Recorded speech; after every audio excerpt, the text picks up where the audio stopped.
I know that you have heard about this well-known family, from their gossip in the show business to the conspiracy theories that are surround them. But do you know where they come from? In this video we will talk about them, their history and their origins.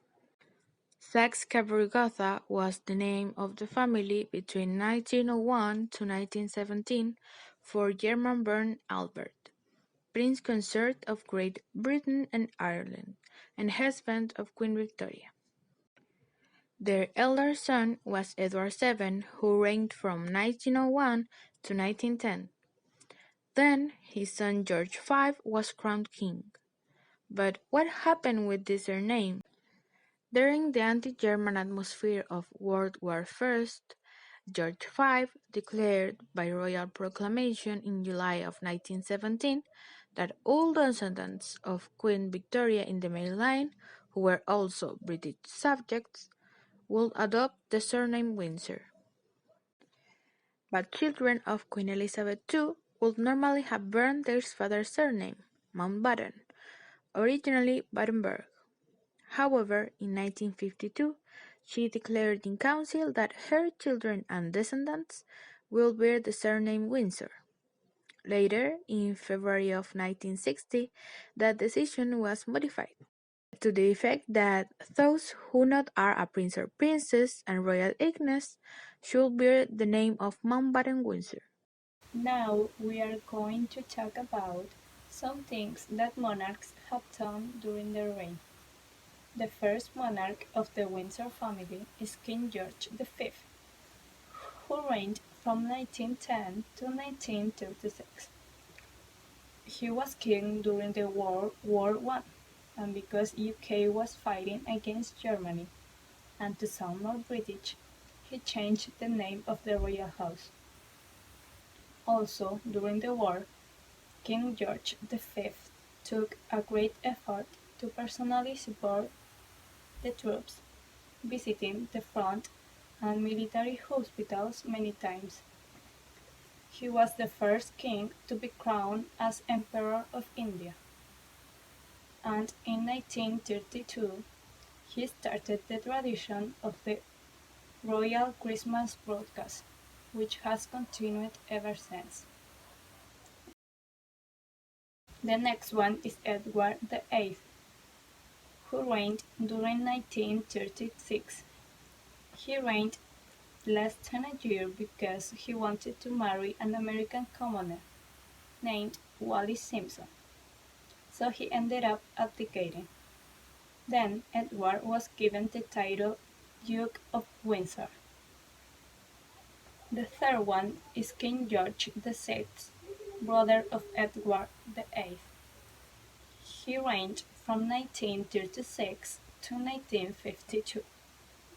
He paid state visits to France in 1938 and to Canada and the United States in 1939. He was the first British monarch to enter the United States. He visited the troops during the Second World War. He and his wife, Queen Elizabeth, undertook many visits to bombed-out cities, visiting hospitals and wounded troops. The king endured the hardships of war and the transition from an empire to a commonwealth of nations, and restored the popularity of British monarchy. And the last one is Queen Elizabeth II. She started to reign from 1952 until today.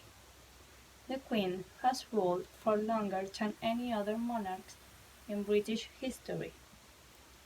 She made the first royal British tour of the Indian subcontinent in 50 years.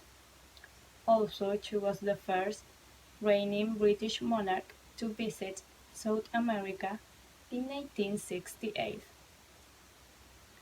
Queen Elizabeth II is known to like simplicity in court life, and also is known to take an informed and serious interest in government business. Thank you for that, Kata. That was very interesting. But now it's time for the tea. We are going to talk about some of the news and scandal in this family. The first one is the Edward situation. Edward VIII becomes the first monarch to voluntarily abdicate the throne. In a radio broadcast, he said, I have found it impossible to carry on the heavy burden of responsibility and to discharge the duties of a king, as I will wish to do without the help and support of the woman I love. So lovely. He finally breaks out this neat and tidy line of succession by committing a scandal, marrying an American commoner who was divorced, not one, but twice. The second scandal is about her. She is Princess Margaret, the young sister of Queen Elizabeth, who appeared in the public eye more frequently compared with her sister. She was a free spirit, especially in her love life. As we know, she dated Peter Townsend, who was much older than her and recently divorced. But the relationship did not last long and ended after a few years. The real scandal took place years after when she was married to Anthony Armstrong Jones and had two kids with him. Guess what? Margaret was having an affair with a gardener named Brody. Can you believe that? Well, the princess and Anthony, who was also cheating on her, separated shortly after the situation. This was a big scandal because 400 years had passed without a British royal couple divorcing. Other shocking news was Diana's death. She was the mother of Prince William and Prince Harry, the beloved Diana, people's princess, who was really important in the UK due to her popularity and global humanitarian efforts. In 1997, she and her partner were involved in a car accident after trying to escape the paparazzis in Paris. She died moments later in the hospital. There are some conspiracy theories about this.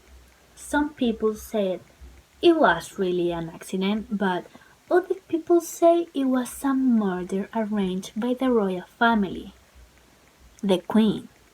But there is no evidence about this, so the only thing we can say is Diana will always be remembered and loved. And the reason one is Harry and Meghan quitting to the royal family. Yes, as you can hear, Brexit finally happened. They say, we intend to step back as senior members of the royal family and work to become financially independent while continuing to fully support Her Majesty the Queen. But apparently no other member of the family was consulted or knew about this. So it was a big pretty mess. We hope they finally reach the independence they want and be happily ever after. In other news, Prince Charles has caught COVID-19 but remains in good health. We fear for the Queen's health too, as we know they are members of the at-risk group, so we are living a tense moment in royalty right now, and in the UK, and in the world. We don't know what can happen, but we will keep you informed. People, that was the tea. Goodbye and have a great life. The Windsor family has a long history that continues to this day, becoming an important part of the history of the UK and the world, and being relevant to the present day.